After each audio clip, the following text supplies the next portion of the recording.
Hi, I'm Guy Hutchinson. This is Pointless Nostalgia. Today, we are talking about David Letterman's top 10 list, and very specifically, we're talking about a bootleg David Letterman game that I've had for a very long time. It's weird. It's interesting. I'll tell you the story behind me getting it. Not that much of a story, but hey, what the heck? We're here together, spending some time. This is Pointless Nostalgia. I do a new video every day at 2 o'clock.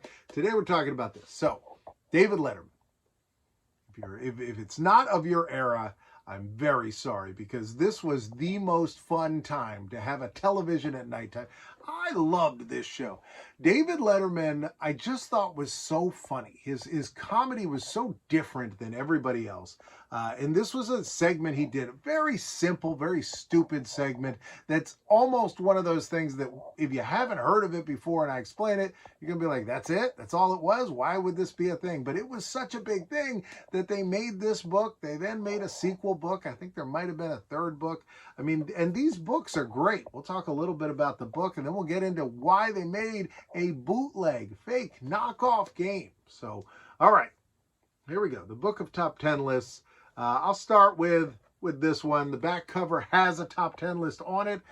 You can see here it says, soon to be a major motion picture starring Bruce Willis as numbers 1 through 6. And then special bonus, plans for an end table by master carpenter Norm Abram. Let's take a look at that first. So no joke, the end of the book, an end table, plans by master carpenter Norm Abram. And there's your plans, if you want to put that together. Norm Abram, host of the New Yankee Workshop and master carpenter on This Old House on PBS, author of 4 books on woodworking, has appeared on David Letterman's show several times. The last time, David forgot to hold up Norm's new book. And that's all in here. There are instructions for you to make yourself an end table. All right, the back cover's got a top 10 list on it. So I'm going to read this. You can be like, yeah, it's 10 things. But it was funny, and they weren't all funny. One of the weird things about this was some of the numbers, you'd be like, all right. It's like watching TV with the added danger of paper cuts. The top 10 apologies to people buying this book. Number 10, the cheap glue only holds this thing together for about another 6 days. Oh, Dave, you lie. Number 9, some kids sneaked into the printing plant and added the word ass to a lot of the lists. I don't think I've ever said ass on this show. I don't swear on this show, but Dave Letterman, he said saying ass. Number 8, it costs about a dime to print one of these babies. Now take a look at the retail price, sucker. And the retail price, it's got a sticker over the retail price, but let me just peel it back just enough. It looks like it says $46, which I'm positive is wrong. No, it was 16 bucks. You can get this for 16 bucks. Number 7, we're using the money we make to buy little Dutch girl outfits for Dave's poodles. Number 6, the book was hastily assembled overseas by jabbering foreigners who don't give a damn about you or your family. Number 5, a drunk maintenance guy fell into the press and parts of him appear on pages 65 to 87. Now, let's just check. Nothing. Smells like a drunk maintenance guy. Wait, that's me. Let's see here. Number 4, felt safe making jokes about the Amish on TV, forgot some of them might actually see the book. Number 3, Dave insisted on writing some of these and we had to play along. Number 2, there is no remote control, so do not look for one. And number 1, top 10 apologies for people buying this book. The book ain't much better than the TV show. All right, there you go. So that was the top 10 list. These were always fun. I mean, like, and the jokes were good. And then this one has like family photos of everybody. Like, look, Louis C.K. was a writer then. So this is Louis C.K.'s uncle. They just have pictures of uncles in the middle of the book. It's his Uncle Jack. There's some good looking uncles here. Look at Spike Furstein's Uncle Billy. Uncle Billy, man, I would spend some time with these fellas. All right, so let's put this aside. Let's take a look at this game. So when this came out, I saw it in the store. It was right around Christmas, and I said, the game of top 10 lists. I need this. I love David Letterman.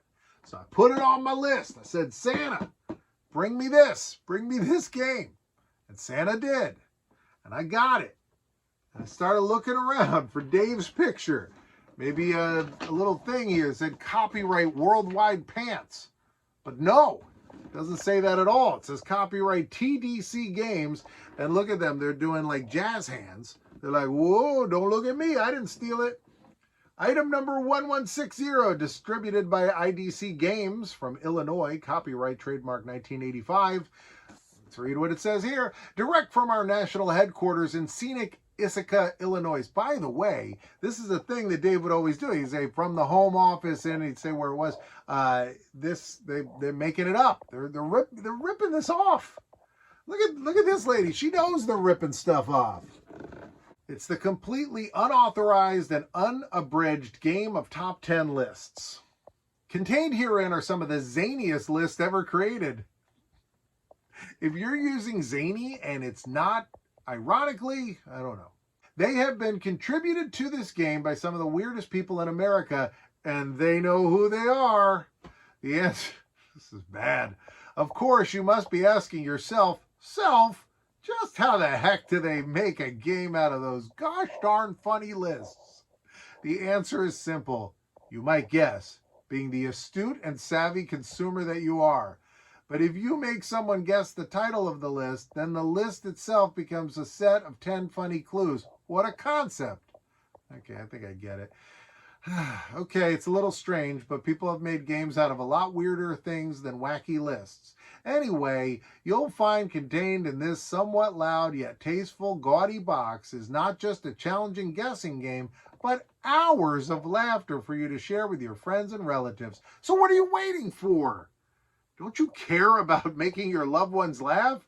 To avoid needless guilt, buy this game immediately.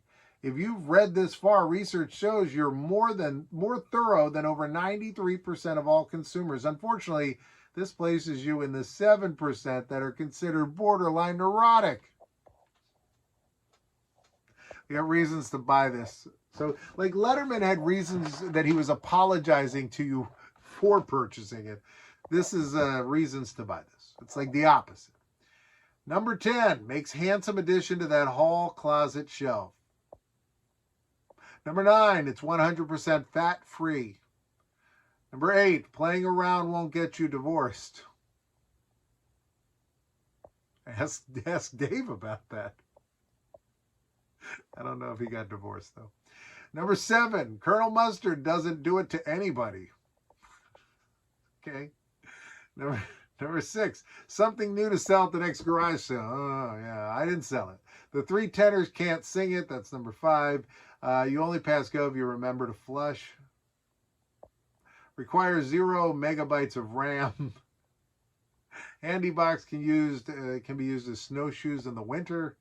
Please help us. We need your money. Yeah, that's true. All right, let's take a look what's inside the box. It's a piece of felt. Ooh, we got books. This is player team 4, team 3, team 2. So this is the thing you set up, and it's like a whiteboard, which is why you have that felt, and you would use that to erase it. And you'd write whatever you had here. You got your spinner here. Spins down to just do it. It's a good one.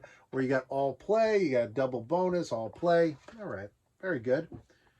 Wow, this is a shallow box. Hold on, let me show you this. There's nothing below here. Nothing.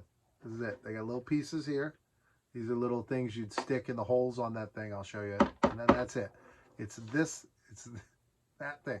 The rest of this, like from here up, that's the game. This is all space. Yeah, these things would go here, and that's how you would mark your score on betting. So you'd mark your score there, and you'd write your answers here, or your questions, or whatever the heck you're doing. All right, let's look at the book. I chose the black one because it's slimming. It's the joke they would make in the game. Okay, so you would take these, the things that they underlined. So in this one, it's the top 10 ideas to reduce the budget deficit. Ooh, that's some comedy. They're starting right off with a very funny subject, the budget deficit. So they have underlined 3 words, and they've numbered them. And that's where you'll put them on that sheet. I guess you're putting them out of order because Like this one was top 10 reasons to buy this game, and it's reasons 2 and then this. So they're not in the right order. So this one you would put from top 10 ideas to reduce the budget deficit. You'd put ideas to the. Number 10, charge $1 a head to poke at Newt Gingrich. Number 9, borrow it from the Major League Baseball players. Number 8, host a $100 million per plate dinner for Liz Taylor's husbands. She's dead. The woman is dead. Number 7, double the liquor tax for Massachusetts senators. He's dead. The guy they're talking about is Kennedy is dead. Number 6, congressional car wash. Number 5, Smithsonian garage sale. Number 4, raise the cost of a postage stamp to $3,000. We're almost there. Number 3, declare bankruptcy and reopen country as Uncle Sam's assorted states. 2 words, air tax. That was a big thing Dave would do. He'd say 2 words, and then you have 2 words. Number 1, sell the homeless to Japan. Holy God. All right, that's all I'm doing. Right now, a box is popping up here, box over here. You can click either one. I'm moving on. But man, this is something. This existed, and now you know about it. Click a box. I'll see you tomorrow.